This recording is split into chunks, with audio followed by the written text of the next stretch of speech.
to have them smacked in the face with a stark reminder that anti-black racism exists, that unconscious bias exists, that systemic discrimination exists in this country today still, is not something we would want to be talking about this Black History Month. That was the Prime Minister speaking earlier today in Halifax. He was there, in part, to meet with a group of Black students who say they were victims of racial profiling during a visit to Parliament Hill earlier this month. One of those students said he wanted a, quote, legit man-to-man apology from Justin Trudeau. So did he get it? Trayvon Clayton is a student who was present for Black Voices on the Hill Day, and he joins me now from Halifax. Hi, Mr. Clayton. Nice to see you. Thank you for your time. No problem. Thank you for having me. Can you tell us, I want to ask about the meeting, of course, but can you take us back to February 4th when you were on the Hill? Can you tell us what happened from your point of view? Yes. So basically on February 4th, it was a Monday, last day of the summit that was held in Ottawa.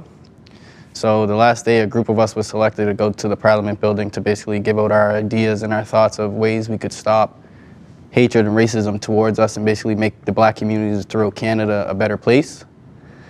So long story short, as we're there, I'm on the third floor getting ready to do my interview with CPAC, but I was told that there was a picture taken of the group of kids on the fourth floor that we sent up there basically because we wanted them to wait there for their session to start with a minister.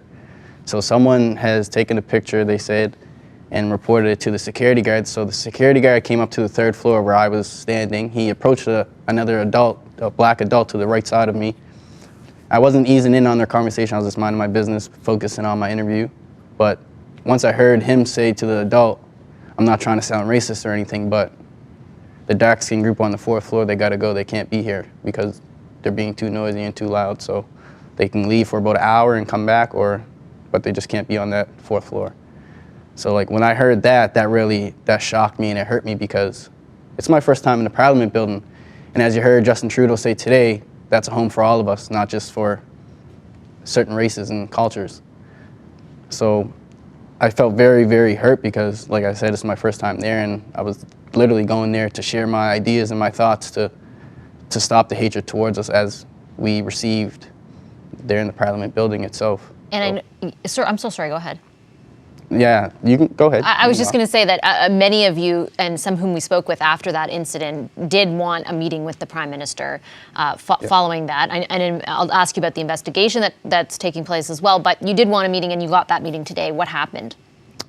Basically, when we got that meeting, that's a blessing, honestly, from the Lord above. But today when we got to chat with him, it wasn't just for the apology. Yes, we got the apology. That's the first step. But we also came up with situations and ideas and thoughts to give him to help better Black communities throughout Canada. Because where I come from here in Nova Scotia, Halifax, Nova Scotia, Uniacke Square, also North Preston, East Preston, Mulgrave Park, we are all judged because of our skin color. So we come up with things to literally help solve those problems. And one of the main ideas that really stuck with me was, here in Nova Scotia, we don't really have any places for Black youths to go after school or something. Like the kids, like say if they're having a bad day, they don't really have a place to go where they could chat with someone.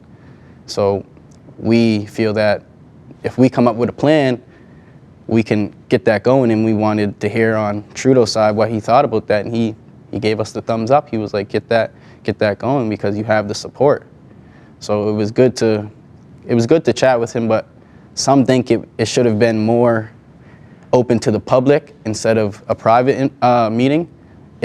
It was for everyone. It's not just for me. Like I said, I said this to other medias. It's a we thing, not a me thing, because I'm not in this by myself. I'm in this for everyone throughout Canada, all the Blacks throughout Canada, to make Canada a better place for us. We're not going for the throne to have power over everyone else. We're just going for the throne to have the equality that we deserve. What do you want Canadians to know about this incident and the way you felt and sort of the bigger picture? Like, what do you think Canadians are missing? This is something we've been dealing with for years, but it's just the fact that it happened at Parliament where it's so big now, because like racism is thrown at us every day. It's an everyday thing here in Canada and America. It's all over. it's like we're the number one target to be put down and held to the ground. So I feel that people should really just understand our side and don't judge a book by its cover and literally hear our stories and do their research. There is an investigation, the Parliamentary Protective Service. They haven't released the results or said if disciplinary action is taken. What do you think of the way this played out? Repeat that again, I couldn't hear you. Sorry, I was just saying that the Parliamentary Protective Service, so in Parliament Hill, they've conducted an investigation into what happened when you were there. What do you think about that? There's been things said that they're doing their investigation, but yet the victims still weren't contacted about the situation. So I kind of find it weird that none of us have been contacted about the situation, because it seems like they're just, how do we really know if they're doing that? Like, how do we know what their side of the story is? How do we know how do they train their people that they put out there, like that security guard? How do they train them? Do they train them the right way, or do they just let them have the freedom to do whatever they want to do? So like the investigation, it could be done right now, but we don't know nothing about it. So that's a thing we want to hear about, that investigation. They say it's closed, so not too many people really know about it, but it should be open to all of us because we are all hurt by it. Okay. Thank you so much, Mr. Clayton. I really appreciate your time today. Thank you for having me.